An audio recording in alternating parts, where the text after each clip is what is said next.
before we get to deep diving into Sinners, y'all, I actually wanted to lean into one of the facts that made this movie to me so special. I am born in 1990, and the trope that the Black man dies first, I sat in that theater proud to be like, whoa, we have a Black horror genre where the Black person is the victim, the savior, the hero, the villain, all in one. And I was just really, really touched. I think that's what this film did for me the most, was seeing like, wow, I really, yes, lived through a terrorist attack, a pandemic, an epidemic, and all these things.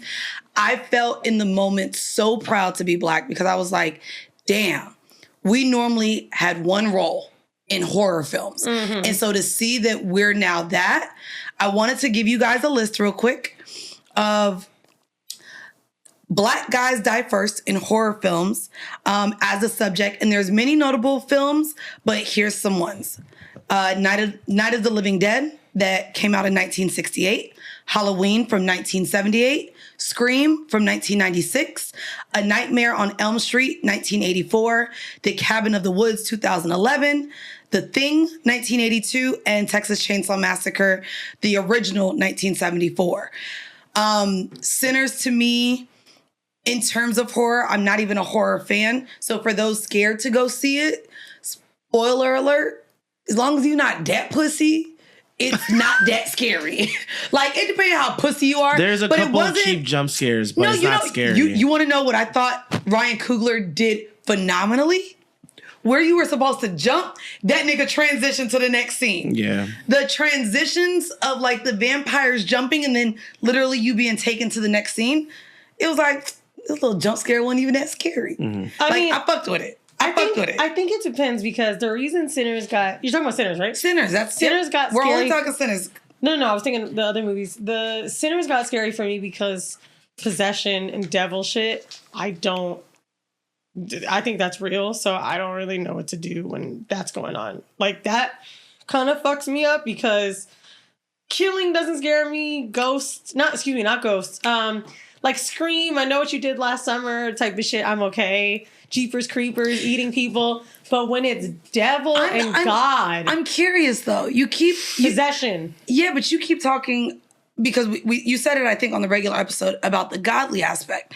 To me, outside of the church, like the fact that he was a preacher's son, I saw it as normal, like demonic, but not God and devil because they were vampires. Yeah, but like, to me, this was a vampire can only film. Exist with a God. Okay. So that's... to me, maybe like the vampire aspect of it removed it away from devil and demons. It was only vampire, but it wasn't. Was it not? No, it was possession. It was like talking about the devil before he left the church. Like, there was a lot of devil talk. And to insinuate that after you're eating, the red eyes. Like, I don't really see vampire shit with the red eye. Like, I thought it was a cross between possessed vampires almost. See, I might... Hold on, what's a vampire movie so I can relate? I never saw Queen of the Damned. And she had red eyes. But I don't know. It did. I guess maybe because of the prayer at the end. Like, I did. But he was a preacher's boy. That's why, to me, let me see, vampire films. Like, the religious themes were way more scary to you than the actual vampires. The religious any religion underlying theme in a horror movie freaks me out because I believe it to be real. I get that. Like, spirituality is more real to you than and I just want to tell y'all this sun-fearing vampire. My homegirl told me, y'all, I don't know how true this is, but my homegirl is deep in hoodoo. And I said, hey, like, she's really not a movie person. She don't like consuming any kind of TV or media. I was like, bitch, I need you to see this so we can talk. Calls me out the theater. I didn't answer. Sent me 20 voice notes. I tried to save one, but she said, do you remember the welcome mat on your door? She wanted me to get rid of the welcome mat when she visited me in New York at my house. And I'm like, yeah. She's like, that's because I told you.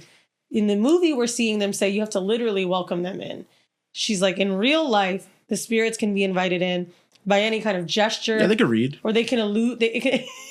It could be eluded. She's like, you're welcome, Matt could invite spirits in. I will say that's why I didn't like, so I read breakdowns and people be adding all sorts of symbolism that may or may not really be the meaning of it. So you got to invite them in.